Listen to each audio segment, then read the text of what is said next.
अल्लाह ने फरमाया कि ये कुरान क़यामत के दिन हसरत का ज़रिया बनेगा काफिरों के लिए। वो लोग जो कुरान पर अमल नहीं करते उनके लिए हसरत और अफसोस का ज़रिया बनेगा। क्यों? वइन्नहु लहक़ुल यकीन, इसलिए कि यकीनी कलाम है, बरहक कलाम है, ये अल्लाह का कलाम है, अल्लाह का कलाम गलत नहीं हो सकता। आगे फरमाया फसब्बिह बिस्मि रब्बिकल अज़ीम, ए नबी और ए मुखातब, आप अपने रब जो अज़मत वाला है उसकी पाकी बयान कीजिए। आज लोग इस मादा परस्ती में पैसा कमाना, इज़्ज़त, शोहरत, इसकी दौड़ ऐसी है कि ज़िक्रुल्लाह, सुबहानल्लाह, अल्हम्दुलिल्लाह, इसकी वैल्यू हमारी सोसाइटी में ख़त्म हो गई है। जबकि हदीस में आता है, सही हदीस है कि इस कायनात में जो कुछ है सब बेकार है, इल्ला ज़िक्रुल्लाहि वमा वालाहु। अजीब अल्फाज हैं हदीस के, सब बेकार है सिवाय अल्लाह का ज़िक्र और वो चीज़ें जो अल्लाह के ज़िक्र के मुनासिब हैं, यानी डायरेक्ट ज़िक्र नहीं है लेकिन ज़िक्र जैसी हैं। अब आप बताओ, ये छोटा दावा है? ये दावा करने वाला कौन है जिसने इस कायनात को बनाया, इतनी बड़ी कायनात। आज तो साइंसदानों ने साबित कर दिया ना, कितनी बड़ी बड़ी कहकशाएं हैं, आप सोच ही नहीं सकते।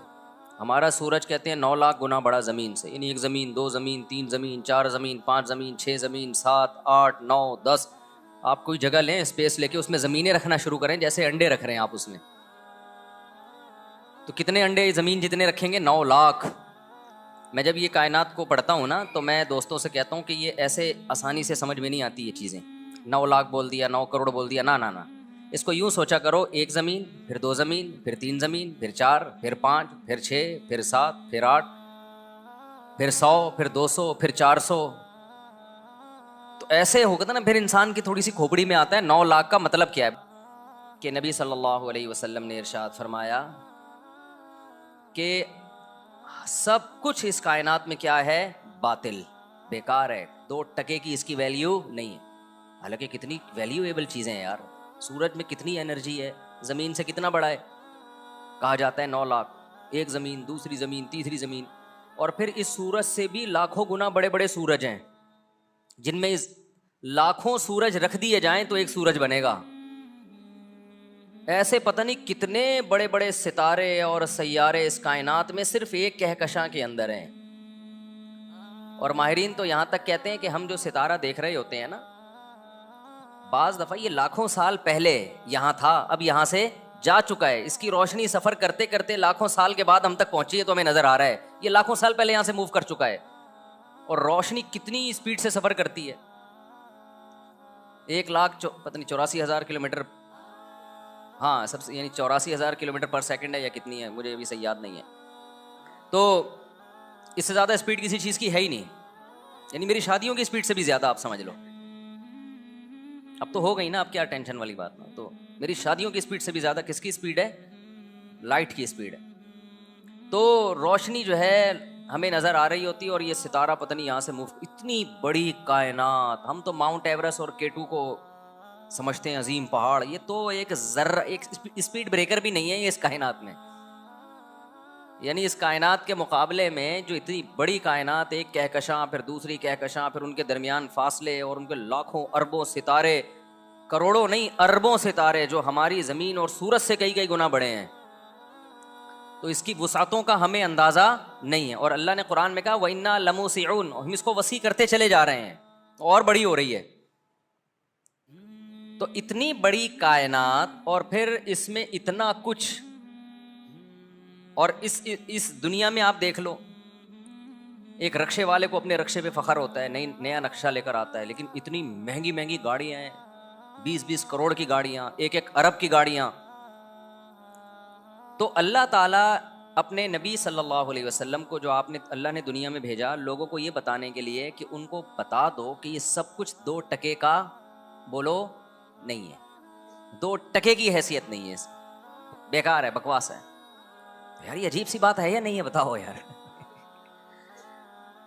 या तो माज़अल्लाह गलत बात है, फिर इस्लाम गलत है, फिर मोहम्मद सल्लल्लाहु अलैहि वसल्लम ने जो नबूवत का दावा किया वो सब गलत था, या ये सही है। दोनों में से एक ही बात हो सकती है भाई। हम दलील की दुनिया में देखते हैं कि सही है कि गलत है। यानी इस्लाम से हटकर ग्राउंड रियलिटी क्या कहती है, मुशाहिदे से बढ़कर कोई दलील होती है, बताओ। अरे भाई आपके सामने किसी ने रिसर्च की, लैब में जाके कोई बड़ी तहकीक करके कोई रिपोर्ट पेश की आपके सामने कि जी इस दवा के खाने से ये होता है। आपने क्या किया, दवा खाई और वो नहीं हुआ। वो उसकी लैब की सारी तहकीक क्या हो गई, फेल हो जाएगी। वो कहे अबे ये बड़े बड़े साइंसदानों की रिपोर्ट है, आप कहें अबे मैंने खाया है तो नहीं हुआ, तो रिपोर्टें का क्या करूं मैं। वो कह सकता है यार हो सकता है तुम्हारी बॉडी में कुछ ऐसे केमिकल पाए जाते हो जिससे ये दवा ने असर न किया हो, तो आपने 20 आदमियों को खिला दिया, फिर भी कोई नतीजा नहीं निकल रहा। वो कहे यार असल में पाकिस्तानियों पे हो सकता है किसी वजह से असर नहीं कर रही हो, इनका इम्यून सिस्टम बहुत स्ट्रांग है। मेरा इम्यून सिस्टम अल्हम्दुलिल्लाह, हमारे घर के बाहर एक गटर है, हर वक्त उबलता है, और मैं भंगी को पैसे दे दे के बेजार हो गया हूँ सफाई करवा करवा के। उस दिन तो मेरा मीटर घूम गया, मैंने कहा व्लॉग बना के डालता हूँ, लेकिन सिंध हुकूमत बदनाम होगी। वैसे तो कोई नामी भी नहीं है उसकी, लेकिन मैंने कहा और अब बोलेंगे ये देखो मुफ्ती साहब क्या कर रहे हैं, वरना बहुत दफा सोचा है। हम अड़ोस पड़ोस वाले मिलके ना भंगी को पैसे देते हैं, गटर साफ करता है, फिर भर जाता है, उबल रहा है बिल्कुल घर से बाहर। हमारा जो मुदाफाती निज़ाम है स्ट्रांग हो गया कि नहीं हो गया। रोजाना मैं उस गटर के ऊपर से उछल के आता हूँ और जाता हूँ, और वो उबल रहा है, जैसे चश्मे नहीं सवात और मर्दान में बह रहे होते हैं, इस तरह से। तो गली में कितने जरासीम होंगे वह हमारे।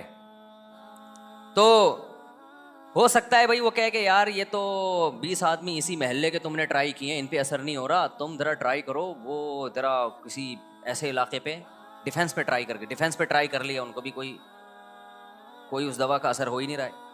अमेरिका वालों पे ट्राई कर लिया, जापान वालों पे ट्राई कर लिया, उसके बाद वो कहते हैं रिपोर्ट है। आप क्या भाई ये रिपोर्ट बकरी को खिला दे। वो कहे अबे इतने बड़े बड़े साइंसदानों की रिपोर्टें हैं कि इस दवा में ये असर है, आपका वो साइंसदान झूठ बोल रहे हैं, क्योंकि मुशाहिदे से बढ़कर कोई दलील नहीं होती। और वैसे भी बात है कि साइंसदान जब कोई रिसर्च करते हैं तो भी मुशाहिदा भी तो उसका एक हिस्सा होता है ना, एक्सपीरियंस करते हैं ना उस दवा का। तो पता नहीं किस पे तजर्बा किया है ये आपका, या तो साइंसदानों ने ऐसा कहा नहीं है, तू फेंक रहा है, और अगर कहा है तो ये किन पे तजर्बा किया है भाई। इस जमीन पे जो इंसान है उन पे हमने तजर्बा करके देख लिया, इसका कोई असर नहीं है। तो सबसे मजबूत दलील किसी चीज को साबित करने के लिए क्या होती है, मुशाहिदा। एक आदमी का मुशाहिदा गलत हो सकता है, 10 का मुशाहिदा गलत नहीं हो सकता। समझते हो कि नहीं समझते। और 100 का और लाखों का मुशाहिदा तो वैसे भी गलत नहीं हो सकता। इसको तो मुतवातिर खबर कहते हैं ना, कि 20 लोग सुन के एक बात को नकल कर रहे हैं, तो फुकहा कहते हैं कि ये गलत नहीं हो सकती। इतने सारे लोग, खास तौर पर मुख्तलिफ इलाकों के, मुख्तलिफ मुल्कों में रहने वाले, जिनका आपस में एक दूसरे से कोई मफाद भी ना हो, वो गलत बात पे जमा नहीं होते। ये ऐसा होता नहीं है। तो मुशाहिदे से बढ़कर कोई दलील होगी। तो अब इस्लाम ये कहता है, अल्लाह ये कहते हैं, अल्लाह के हबीब सल्लल्लाहु अलैहि वसल्लम ये कहते हैं, ये पूरी कायनात A to Z, अलिफ से ये लेकर या तक 2 टके की, ये 2 टके बोलते हुए मुझे मजा बहुत आता है यार, क्योंकि इससे ना दुनिया की मोहब्बत दिल में वाकई 2 टके की नहीं रहती। मेरे दिल पे तो बड़ा असर पड़ता है, मुझे इसलिए बड़ा मजा आता है, क्योंकि मेरा तो हदफ है कि मैं अपने दिल से दुनिया की मोहब्बत निकालूं। हमने अहलुल्लाह से यही सीखा है, अपने बुजुर्गों से, कि दुनिया की मोहब्बत लेके इस दुनिया से मत जाना, वरना बहुत बुरी मौत होगी। दुनिया की मोहब्बत लेके इस दुनिया से मत जाना। देखो दुनिया की मोहब्बत कितनी गंदी चीज है, बुरी चीज है। मुझे पता है कि ये गंदी का लफ्ज बहुत गंदा है, लेकिन मैं जानकर इस्तेमाल कर रहा हूं। बुरा का लफ्ज थोड़ा सा अच्छा लफ्ज है, लेकिन मैं जानकर इस्तेमाल कर रहा हूं। ये दुनिया की मोहब्बत होती क्या है। कल मेरे सामने मैं लाहौर में जिनके यहाँ ठहरा हुआ था ना, उन्होंने अपना वाकया बताया कि बहुत गुर्बत में उनका टाइम गुजरा होगा। उन्होंने बताया कि मेरी ज़ौजा ने उस शदीद तरीन गुर्बत में मेरा बड़ा साथ दिया, घर में खाने को रोटी नहीं। आज वो बहुत बड़े ताजिर बन चुके हैं। मुझे बड़ा अच्छा लगा यार, कोई बीवी इतना साथ दे रही है गुर्बत में। कह रहे हैं ऐसा भी होता था कि सिर्फ रोटी है, उसके साथ घर में सालन भी नहीं है। तो यहां तक नौबत आई, कुछ भी नहीं है, लेकिन घरवाली ने क्या दिया। ऐसा नहीं हो कि जैसे आज बाज खवातीन जो बयान नहीं सुन रही, फौरन भाई शौहर गरीब हो गया तो खुला लेके निकल लो पतली गली से। इसी में बच्चे भी धड़ाधड़ पैदा हो रहे हैं, इसी गुर्बत में। इसी गुर्बत में बच्चे भी क्या हो रहे हैं, अल्लाह पे तवक्कुल भी है ना। हालांकि वो कोई ज्यादा कोई मौलाना भी नहीं है, कोई ऐसा भी नहीं कोई बहुत ज्यादा दीनदार समझे जाते हो, ऐसे ही नॉर्मल एक ताजिर है, बिजनेसमैन है। औलाद भी नहीं रोकी, घर में खाने को रोटी नहीं है, बच्चे भी पैदा हो रहे हैं कि खिलाने वाला कौन है, अल्लाह। देखो क़यामत के दिन पता चलेगा अल्लाह की नज़र में कौन अच्छा था कौन बुरा था। गेटअप तो भाई सारे बड़े अच्छे अच्छे बना के घूम रहे होते हैं, हाजी पाजी तो सारे बन जाते हैं। हज़रत हकीमुल उम्मा मौलाना शरफ अली थानवी रहमहुल्लाह ताला फरमाया करते थे कि असलाफ में ना, जो असलाफ थे हमारे ताबीन सहाबा तबा ताबीन, उनके यहाँ ज़ाहिरी अमल से ज़्यादा दिल के अमल की वैल्यू थी कि अंदर से बंदा कैसा है, अंदर से ठीक है या नहीं है। और हम लोग जो फोकस करते हैं वो जाहिर को ज़्यादा फोकस करते हैं, अंदर को फोकस नहीं करते। हर चीज़ में ऐसा ही हो रहा है। जब हम मानते हैं कि खुदा है, रिस्क उसके हाथ में है, और वो मना कर रहा है नस्ल रोकने से कि गुर्बत के खौफ से नस्ल मत रोको, तो मान लो यार वो वही खिलाता है। ऊपर से बोलने वाले आपको मार्केट में बहुत मिलेंगे, लेकिन ये ऊपर ऊपर से ही है, ये जुमला नीचे नहीं उतरता। और इसके फिर सिर्फ औलाद के रोकने पे असरात नहीं आते, बाकी जिंदगी में भी इसके असरात आते हैं। औलाद का रोकना तो एक उसका असर है जो जाहिर हो रहा है, बाकी जगहों पे भी कंजूसी नजर आएगी, अल्लाह पे तवक्कुल नजर नहीं आएगा। क्योंकि जब तवक्कुल नहीं है तो फिर कहीं भी नहीं होता, होता है तो सब जगह होता है। समझता नहीं है ना बात को।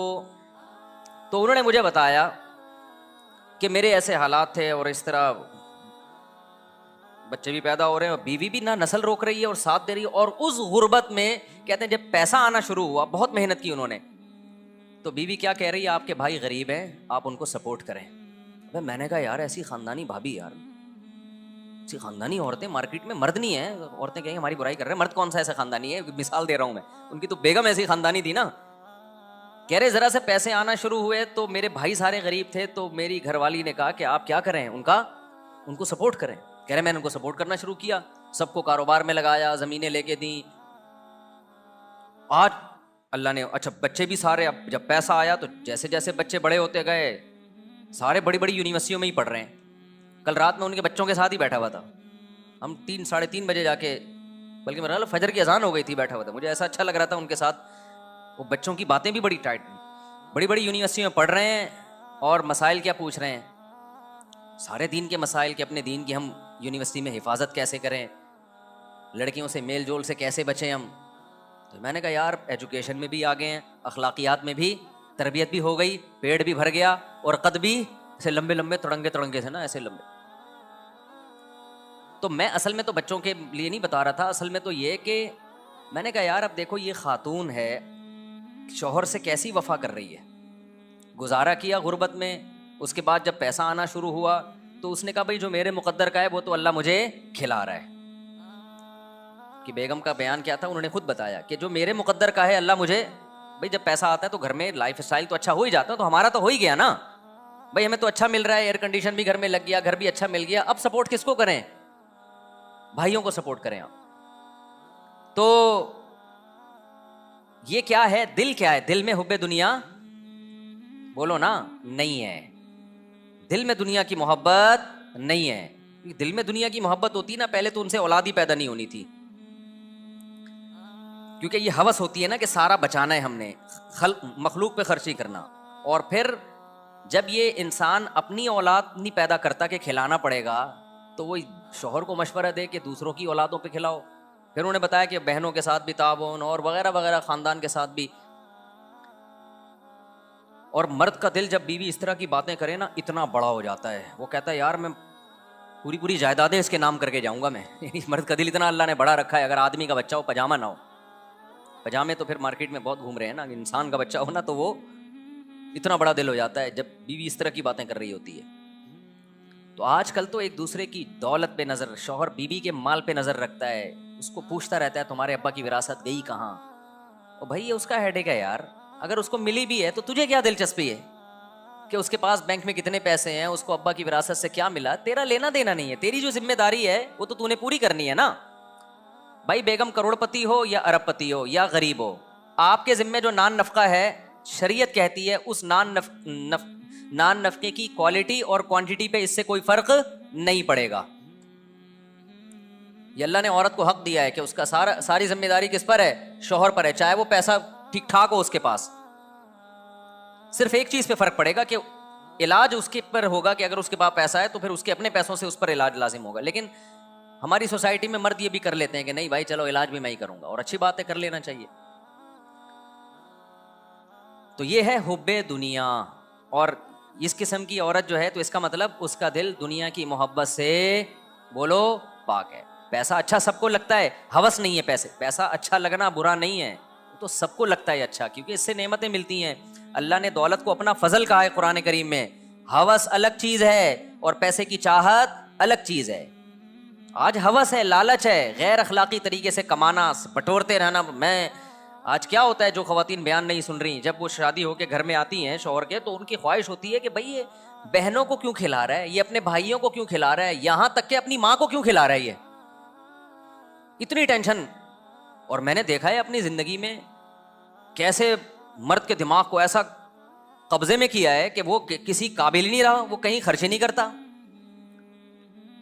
अच्छी भी है अल्हम्दुलिल्लाह, जैसे मैंने आपके सामने एक मिसाल दी है।